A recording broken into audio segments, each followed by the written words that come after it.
প্রসব পরবর্তী কিংবা সিজার পরবর্তী মহিলাদের কোমর ও পিঠে ব্যথা নিয়ে। মহিলাদের মধ্যে কোমর এবং পিঠে ব্যথা খুবই প্রচলিত একটি সমস্যা।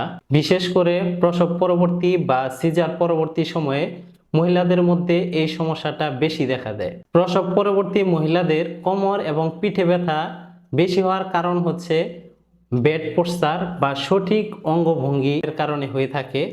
মহিলারা যখন বাচ্চাকে ব্রেস্ট ফিডিং করায় তখন সামনের দিকে কুঁজো হয়ে ব্রেস্ট ফিডিং করায়, এর ফলে তার কোমরের এবং পিঠের যে নর্মাল কার্ভ থাকে এই কার্ভটি ধীরে ধীরে নষ্ট হতে থাকে। এই কার্ভগুলো হাইপার এক্সটেন্সিভ হয়ে যায়। লাম্বারের যে লর্ডোডিক কার্ভ এই কার্ভটিও নষ্ট হতে থাকে। এই থোরাসিক রিজিয়নের যে মাসেলস লিগামেন্ট এবং লাম্বার রিজিয়নের যে মাসেলস লিগামেন্ট এগুলোর মধ্যে ওভার স্ট্রেস পড়ে এই মাসেলসগুলো স্পাজম হয়ে যায়, শক্ত হয়ে যায়, যার